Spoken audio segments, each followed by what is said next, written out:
बिस्मिल्लाहिर्रहमानिर्रहीम। To the point में मैं हूँ साजिद हुसैन। मजबूत मुस्तहकम पाकिस्तान पर हम बात करते हैं कैसे मुल्क व मिल्लत की तामीर और तरक्की में हमने अपना किरदार अदा करना है। ताबीर और तरक्की का सफ़र जारी है तो चैम्पियंस ट्रॉफ़ी के मैचेस भी जारी हैं। पाकिस्तान न्यूजीलैंड का मुकाबला हुआ जिसमें बदकिस्मती के साथ पाकिस्तान हार गया और इस हार का ज़िम्मेदार हमेशा की तरह सिलेक्टर्स को किया जा रहा है कि जो सिलेक्टर्स थे उन्होंने टीम अच्छी सिलेक्ट नहीं की। तो क्या ये हमेशा इस तरह ही रहेगा या कि हमें अच्छी टीम भी मिलेगी?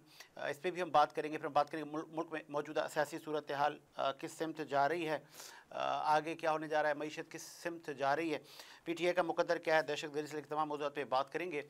मेहमानों को हम ज्वाइन करेंगे और उनसे पूछेंगे कि आगे हम किस सिमत जा रहे हैं।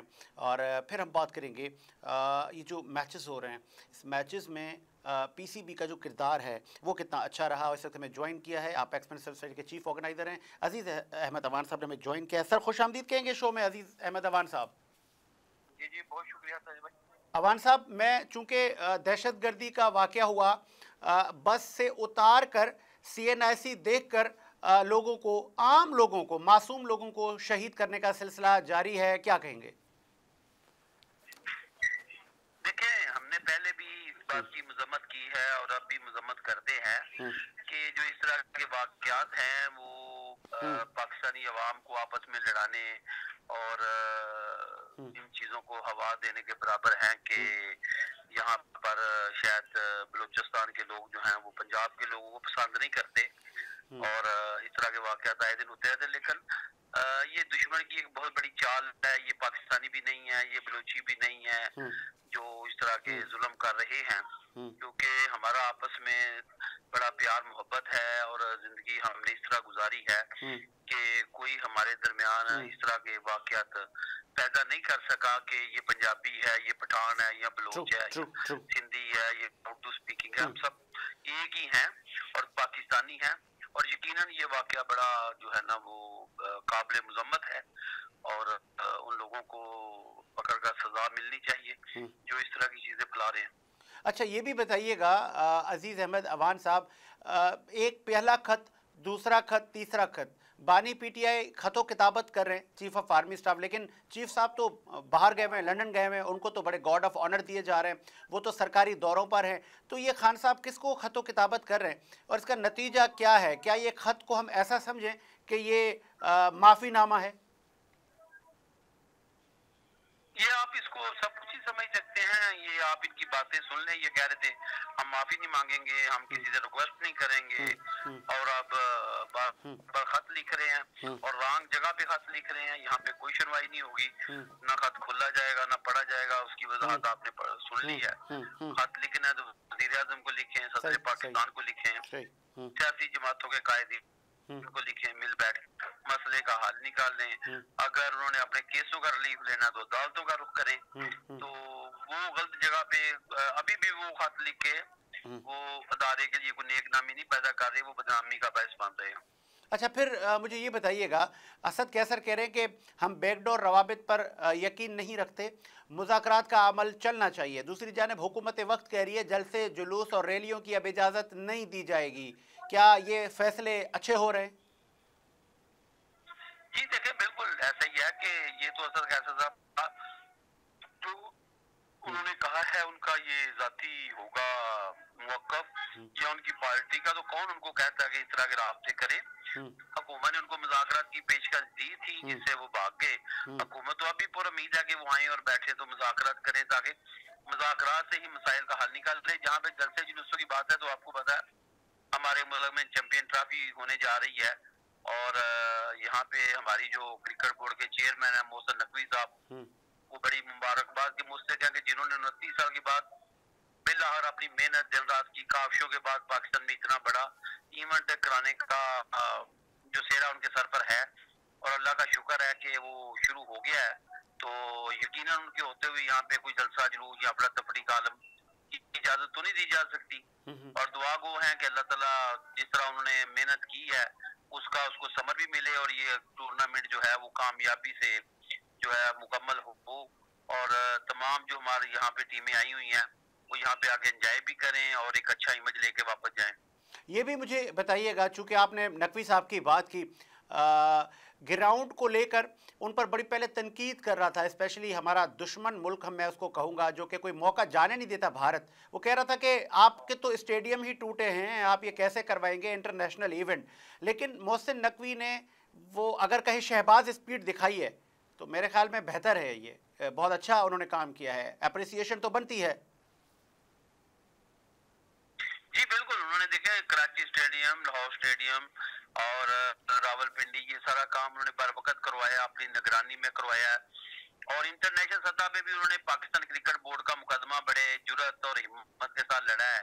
और उन्होंने जहाँ पे भी मुल्की मफाद की बात आई है तो उन्होंने वहाँ पर डट कर अपना इस बात का आज़म किया है कि वो अपने मुल्क के लिए एक स्पोक्समैन के तौर पर आए हुए हैं, तो इस केस को पूरा वो अच्छे तरीके से हैंडल करेंगे। तो उसमें उनको कामयाबी मिली है, यकीनन वो उनका वो मोहसिन नकवी साहब, उनकी पूरी टीम जो है वो मुबारकबाद की मुस्तहिक भी है।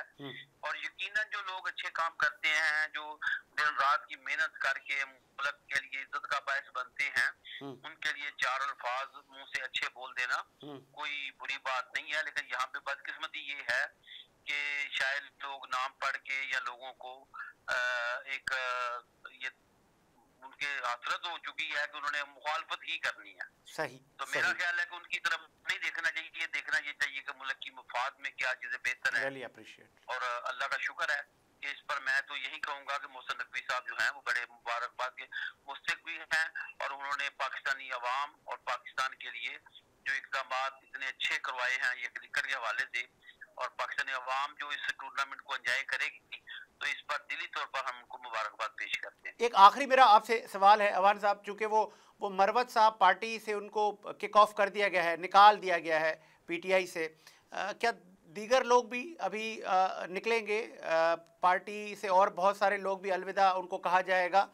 ये हो क्या रहा है? बानी पीटीआई के पे ये भी इल्ज़ाम लगता हमने देखा है कि वो किसी का फेम पसंद नहीं करते, वो कहते हैं कि सिर्फ मेरा नाम लो, कोई इंडिविजुअली फेम हासिल ना करे। असल में ये वो जैसे होते हैं ना ये ड्रामेबाज बंड, ये उस तरह की सारी टीम है पीटीआई की भी और लीडर भी। और आप किसी पे भी यकीन ना करें, चाहे वो मरवत है कोई चीज है, ये सारे एक जो है ना वो एक दूसरे के साथ गेम कर रहे हैं। उनको पता है वो निकालते रहेंगे, ये वापस जाते रहेंगे, वो निकालते रहेंगे, ये वापस जाते रहेंगे। कईयों के साथ हो गया है, कईयों के साथ होना है, लेकिन इन्होंने सब ने उसी चौकड़ पे बैठे रहना है क्योंकि इनको इज्जत रास नहीं है। और जिन लोगों को इज्जत रास नहीं होती वो वही बार बार जाते हैं जहाँ पे उनको बदनामी हो। ये मरवत शरबत जो है ना, इनके ऊपर किसी के ऊपर भी आप यकीन ना करें, ये सारे किसी न किसी मुफाद में बैठे हुए हैं। सही, ठीक। ये इनका जाती फेल है, निकल जाना और आना, निकल जाना और आना। ये जो आए दिन वो पीटीआई का जो बैठा हुआ है उधर किंग, जिसको आप चेयरमैन भी कह सकते हैं, किंग भी कह सकते हैं, तो वो रोजाना कोई जब भी कोई मुलाकात होती है तो इस तरह के मामलात को मेरा ख्याल है कि सामने डिस्कस करना चाहिए कि मैं मीडिया में रहूं, अब तो उसके बाद और कोई चीज नहीं रही। तो अब यही है कि वो अपने को कभी निकाल दे तो कभी वापस ले ले। ठीक है जी, बहुत शुक्रिया आपके कीमती वक्त का। अवान साहब ने अपना मौक़िफ़ दिया और अपना कीमती वक्त दिया। आगे बढ़ जाते हैं और दीगर मेहमानों को भी हम प्रोग्राम में शामिल करेंगे, उनसे भी हम जानेंगे पाकिस्तान किस सिमत जा रहा है, क्रिकेट बोर्ड से लेकर इंटरनेशनली दुनिया किस तरफ जा रही है, पाकिस्तान इस दौड़ में कहाँ खड़ा है, करप्शन इंडेक्स कहाँ खड़े हैं, पाकिस्तान पहले से बेहतरी की तरफ गामज़न है, पाकिस्तान तहरीक इंसाफ क्यों कह रही है कि हम तबाह हो गए, बर्बाद हो गए, क्या अपोजिशन का काम है कि सिर्फ नेगेटिविटी फैलाना, या कि अच्छे अगर अवामी मफादात में बिल हैं तो उनको अप्रिशिएट करना चाहिए। इस वक्त हमें ज्वाइन किया है, आप पॉलिटिकल एनालिस्ट हैं, मुतादिद अदवार आपने मुल्की सियासत के देखें, इकबाल अडवाणी साहब ने ज्वाइन किया। खुश आमदीद कहेंगे सर अडवाणी साहब। थैंक यू भाईजान, आपने मुझे इनवाइट किया। सर पहले मैं आपसे हॉट टॉपिक पर तज्जिया लेना चाहूँगा। Champions trophy international event Pakistan में तवील अरसे के बाद आया है और हम ग्राउंड भी बनाने में कामयाब हो गए, इंटरनेशनल रूल्स एंड रेगुलेशन को फॉलो करने में भी कामयाब हो गए, बड़ा सक्सेस इवेंट जा रहा है। लेकिन पाकिस्तान क्रिकेट टीम की जो कारकर्दगी है उसने कल अवाम को परसों बड़ा मायूस किया, तो इस पे क्या कहेंगे? चीजें अलग अलग हैं, दोनों चीजों को एक साथ करके आप अपने जो काम किया गया है, जितनी मेहनत की गई है, उसको फिर आप वो नजरअंदाज करने वाली बात है। परफॉर्मेंस क्रिकेट टीम की एक अलग है, और ये वाला जो काम पाकिस्तान ने किया है, इसकी जितनी तारीफ की जाए कम है। बहुत कम वक्त था और एक बहुत बड़ी लॉबी लगी हुई थी कि पाकिस्तान में ये चैंपियन ट्रॉफी नहीं हो। फिर भी पाकिस्तान ने उस चीज का मुकाबला किया कि एक मोनोपोली है इंडिया की उसमें आईसीसी में। उसके बाद भी पाकिस्तान ने एक बहुत बड़ी फाइट की, इसमें हमारी पाकिस्तान की जो भी खास करके मोहसिन नकवी साहब हैं, इनकी मेहनत है, ग्राउंड वक्त से पहले बना दी है, सब चीजें इनकी मेहनत बहुत ज्यादा है। इसमें जितनी तारीफ की जाए पाकिस्तान की वो कम है। मैं यहाँ पे एक सॉरी आपको वो आपने ग्राउंड की बात की ना, तो वो भारत के बहुत सारे सहाफी भंगड़े डाल रहे थे, वो कह रहे थे कि चैंपियन ट्रॉफी तो दूर की बात, पहले अपने ग्राउंड तो बना लो। यही चीज आपको बता रहा हूँ कि जब इतने बड़े चैलेंजेस का मुकाबला किया और इतनी बड़ी सक्सेस, ये बहुत बड़ी कामयाबी है पाकिस्तान की, यानी पूरे पाकिस्तान की, आप समझ, हमारे मुल्क की एक बहुत बड़ी कामयाबी है। तो आप उसको एक क्रिकेट के मैच की परफॉर्मेंस से कंपैरिजन करके उस कामयाबी को, उस मेहनत को आप रायगा डालने वाली, मतलब एक तरह से उसको डिग्रेड करने वाली बात है, या उनकी कदर ना करने वाली बात है। क्रिकेट मैच है, परफॉर्मेंस अपनी जगह होती है, अच्छी बुरी परफॉर्मेंस होती है, उसका इससे ताल्लुक नहीं है। पहले तो आप ये मान लें कि बहुत अच्छा काम किया गया है पाकिस्तान की जो टीम, जिस टीम ने ये काम किया, मोहसिन नकवी और इनकी टीम ने, इनकी जितनी तारीफ की जाए कम है पूरी दुनिया में, यानी खास करके इंडिया का मुंह बंद कर दिया। तो पहले तो आप ये देखें कि अल्हम्दुलिल्लाह। बाकी ना देखें, क्रिकेट तो मैच चीज की परफॉर्मेंस है, कभी कोई टीम जीतती है, कभी कोई टीम हारती है। पाकिस्तान की टीम की परफॉर्मेंस अच्छी नहीं है, वो एक अलग बात है, हो सकता है अगले मैच में अच्छी हो जाए, क्या बात है, उसको इससे कनेक्ट करना बड़ा तामीरी तज्ज़िया दिया आपने। आगे बढ़ जाते हैं, अब आ जाते हैं पाकिस्तान की करंट पॉलिटिक्स पर। पहला खत, दूसरा खत, तीसरा खत, लेकिन चीफ ऑफ आर्मी स्टाफ को गॉर्ड ऑफ ऑनर दिया जा रहा है लंदन में। वो तो सरकारी दौरे पे बाहर हैं। फिर उन्होंने कहा कि खान साहब, मुझे आपके खत में कोई इंटरेस्ट नहीं है, आप मुझे खत व किताबत ना करें, वजीर आजम को खत लिखें। तो इससे ये अक्स नहीं है कि इमरान खान में और उसके खत में या उसकी पार्टी में कोई इंटरेस्ट नहीं। वो तो मैंने आपको पहले भी कहा है कि ये जो सोशल मीडिया की, बस ये जो सोशल मीडिया की हद तक तो बात हो रही है, ये खत आ गया, ये चुक गए, मुज़ाकरात हो रहे हैं, खान साहब छूटने वाले हैं, नए इलेक्शन होने वाले, ये सब चीजें बेकार है। ग्राउंड रियलिटी एक यही है कि इनको देखिए, प्रॉब्लम कब होती है, जब कुछ प्रॉब्लम आ रही हो, यानी आपकी गवर्नमेंट नहीं चल रही, गवर्नमेंट करने में कोई प्रॉब्लम आ रही है, नहीं आ रही, इनके कोई धरने कामयाब हो रहे, नहीं आ रहे, ये कहीं डिस्टर्ब कर पा रहे, नहीं पा रहे, तो मुझे बताएं तरह की डील हो सकती है, नहीं हो सकती। एक दूसरी बात भी मैंने आपको बहुत पहले भी कही थी कि ग्लोबली जो हालात होते जा रहे हैं, इसमें पाकिस्तान की इंपॉर्टेंस बढ़ती जा रही है। और आपके सामने है, दुनिया के सबसे बड़े, जितने दुनिया में जितने भी बड़े बड़े लोग हैं, जितने बड़े बड़े मुल्क हैं, उनके बड़े बड़े ओहदों पे जो फाइज है, प्रेसिडेंट हो गए, जो भी हो गए, वजीर खारजा हो गए, जो भी है, आप देख रहे हैं कि पाकिस्तान का सब दौरा कर रहे हैं। मुझे पता ही है, बताइए, जब पाकिस्तान की इतनी इंपॉर्टेंस बढ़ती जा रही है दुनिया में, पाकिस्तान को जरूरत क्या है, पाकिस्तान की स्टेट को जरूरत क्या है कि किसी एक सियासी पार्टी के सामने अपने घुटने टेक दे? इससे हालात नहीं है, पाकिस्तान की इंपॉर्टेंस और बढ़ती जा रही है, क्योंकि ग्लोबली हालात बिल्कुल चेंज हो गए हैं। अमेरिका की वो पावर नहीं रही जो थी, इसराइल की वो पावर नहीं है जो थी, जिसकी वजह से पाकिस्तान को काफी दबाया जा रहा है। एक आपकी एक सॉरी इकबाल अडवाणी साहब, एक आपकी स्टेटमेंट मुझे याद है, आपने एक स्टेटमेंट दी किसी निजी चैनल पर। आपने कहा था, अगर अमेरिका सदर डोनाल्ड ट्रंप की क़यादत में आईनी मुद्दा 4 साल का पूरा कर जाता है तो अमेरिका सुपर पावर नहीं रहेगा। एक तरफ ये स्टेटमेंट, दूसरी तरफ डोनाल्ड ट्रंप कह रहा है कि हमारे पास इतना वेपन है कि हम दुनिया को तबाह करके दोबारा आबाद भी कर सकते हैं, पूरी दुनिया उड़ा सकते हैं। देखिए, डोनाल्ड ट्रंप की बात, जब डोनाल्ड ट्रंप जब आए थे तो आपने देखा होगा, तो मैं तो उससे पहले डोनाल्ड ट्रंप आए थे जब से ये पूछ रहा हूँ, जब डोनाल्ड ट्रंप आया और जब प्रेस कॉन्फ्रेंस की शुरुआत की तो लोग इनकी बातों को बहुत सीरियस ले रहे थे। आज की तारीख में मुझे बताएं, डोनाल्ड ट्रंप के किसी स्टेटमेंट को अब सीरियस लिया जा रहा है? क्योंकि मैंने कहा था कि ये कुछ अरसे बाद अपनी क्रेडिबिलिटी खराब कर रही है। यानी अगर डोनाल्ड ट्रंप की क्रेडिबिलिटी दुनिया में डैमेज हो रही है, इसका मतलब अमेरिका की क्रेडिबिलिटी डैमेज हो रही है। और एक वक्त आएगा, मैंने कहा, अगर ये पूरा वक्त निकाल लेंगे तो अमेरिका एक सुपर पावर नहीं रहेगी, और वो आपको नजर आ जाएगा। जिस तरह की एक लीडर को, इतने बड़े लीडर को, इतने बड़े मुल्क के सदर दुनिया के कंट्रोल कर रहे हैं, उसकी स्टेटमेंट इस तरह होनी चाहिए, नहीं होनी चाहिए? मुझे बताएं, ये किससे नहीं लड़ रहे? पूरी दुनिया से लड़ने निकले हैं, लेकिन ये अपने दुश्मनों का कुछ नहीं कर सकते। अच्छा, वजह क्या है अडवाणी साहब, वजह क्या है, वजह क्या है सर, सॉरी फॉर इंटरप्ट, वजह क्या है? एक तरफ डोनाल्ड ट्रंप ने पहली तकरीर में कहा हम जंगें खत्म करने आए हैं, लेकिन वो जब से हलफ लेके अपनी कुर्सी पर विराजमान हुए हैं, उनकी हर स्टेटमेंट जंगी सूरत हाल पैदा करने के मुतरादिफ है। भारत में वो मोदी से उनकी मुलाकात हुई तो वो कह रहे हैं हम भारत को वेपन दे रहे हैं, जदीद तैयारे दे रहे हैं। तो ये किस सिमत जा रहे हैं? वाकई जंगें लगने वाली हैं? मैं आपको यही तो कह रहा था, क्रेडिबिलिटी खत्म हो जाएगी। आप एक दिन कुछ स्टेटमेंट देंगे, दूसरे दिन दूसरा देंगे, तीसरे दिन देखे पहले कहा कि मैं जंगे खत्म करना चाहता हूँ, उसी पे इन्होंने वोट भी लिया। गजा की जंग बंद करूंगा, उस पे उन्होंने वोट लिया, क्योंकि जो स्विंग स्टेट थी उसके वोट इनको मुस्लिम जो वोट मिले उसकी वजह ये थी, बल्कि मुस्लिम और नॉन मुस्लिम इनको ज्यादातर जो वोट मिले हैं वो जंग बंद करने पे मिले हैं, जिसकी वजह से ये जीते हैं। अब मुझे बताएं, इसराइल के जो वेपन जी जी वो डेंजर वेपन दे दिए इनको। तो मुझे बताइए ये जंग बढ़ा रहे हैं कि कम कर रहे हैं? जंग बढ़ा रहे हैं, उनको दे दिए। ग्रीनलैंड वालों को बोलते हैं हमको ग्रीनलैंड दे दो, नहीं तो हम अपनी फौज भेज देंगे, ये जंग की बात हुई। कनाडा को कह रहे हैं कि आप हमारी स्टेट बन जाए, नहीं तो हम आपको पाबंदी लगा देंगे, टैरिफ लगा देंगे, आप बर्बाद हो जाओगे। उसको फिर आप देखें, हर मुल्क को धमकियां देनी है उसको। अभी जेलेंस्की को कहा कि भाई आपकी जितनी माफिया थे 50% हमको दे दें और जंग बंद कर दें। मकसद कहने का ये है कि हर चीज में अपनी चीजें, सऊदी अरब को कह रहे हैं कि भाई आप 600 बिलियन डॉलर नहीं दे, आप 1000 बिलियन डॉलर हमको कर दें। तो ये क्या है? ये तो भत्ता मांगने वाली बात हुई ना। जैसे डॉन कह रहा है, फिर कहा इन्होंने कि गजा तो रियल एस्टेट के लिए बहुत अच्छी जगह है, हम यहाँ पर पूरे जितने भी फलस्तीनी है इनको उर्दन भेज देंगे और मिस्र भेज देंगे, और ये पूरी जगह को हम वो बना देंगे पिकनिक पॉइंट। तो ये क्या है? ये जंग करने वाली बातें हैं। यानी हर किसी, देखिए जंग होती क्या है कि जो मुल्क है उसके वसाइल को अपने कंट्रोल में लेना, इसीलिए जंगे की।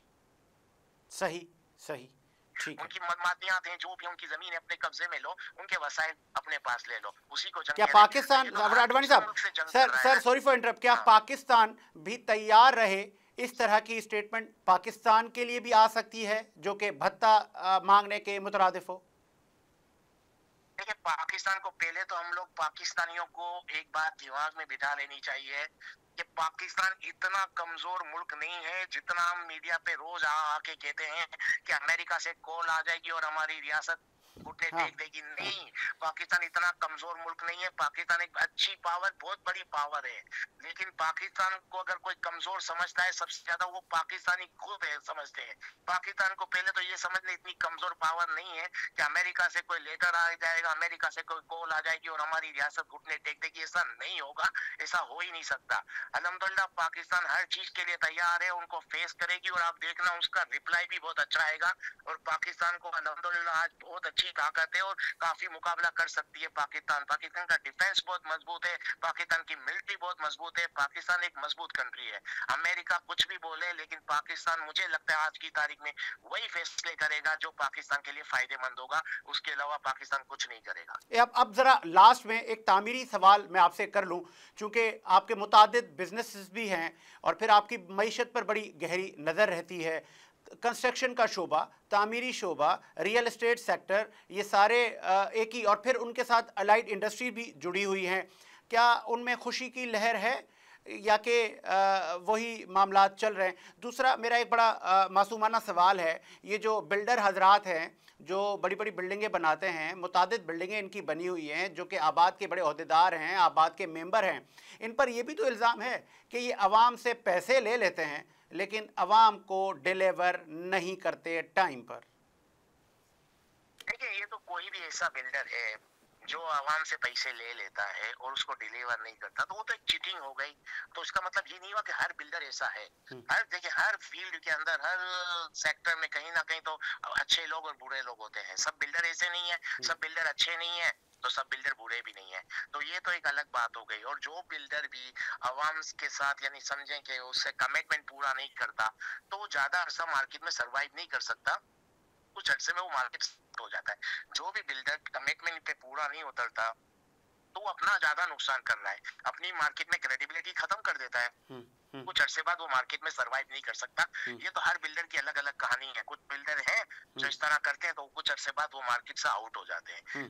ये तो अलग बात हो गई। ये तो हर जगह पे, सिर्फ बात के हवाले से नहीं कह सकते, हर जगह पे, हर काम में, हर बिजनेस में कुछ अच्छे लोग, कुछ बुरे लोग हैं जो बिजनेस कर रहे हैं। अब बिल्डर भी अच्छे भी हैं और बुरे भी हैं। अब रहा रियल एस्टेट का, देखें रियल एस्टेट के हवाले से गवर्नमेंट करना ही पड़ेगा, आज नहीं तो कल। वो स्टेटमेंट दे देती हैं ज्यादा और फिर बाद में IMF के ऊपर प्रेशर बिल्डअप करती हैं, फिर IMF जो शराइत रखती है तो वो मान भी लेते हैं। तो ये अपनी एक तरह से टेक्निकल, लेकिन फ्यूचर में मैं आपको बताऊं, गवर्नमेंट को रियल एस्टेट में सहूलत देनी ही पड़ेगी, इसके अलावा ऑप्शन नहीं है। वजह बताऊं, लेकिन पाकिस्तान में जितने घर की डिमांड है उसका हम 50% भी नहीं बना पा रहे। तो इसका मतलब क्या हुआ कि अगर हम घर नहीं बना पाएंगे, घर बनेंगे यहाँ पर, तो होमलेस बढ़ जाएंगे, लोगों के पास घर नहीं होंगे, महंगे हो जाएंगे, बेघर लोग बढ़ जाएंगे, जिनके पास घर नहीं होंगे फुटपाथ पे लोग सोएंगे, तो लॉ एंड ऑर्डर तो खत्म हो जाएगा। तो आज नहीं तो कल गवर्नमेंट को ऐसी पॉलिसियां लानी पड़ेगी कि कंस्ट्रक्शन इंडस्ट्री को फायदा हो, ज्यादा से ज्यादा कंस्ट्रक्शन हो। अब रहा टैक्स का, कि ये टैक्स नहीं देते, पता नहीं ये कौन पॉलिसी बना रहा है, आप मुझे बताएं।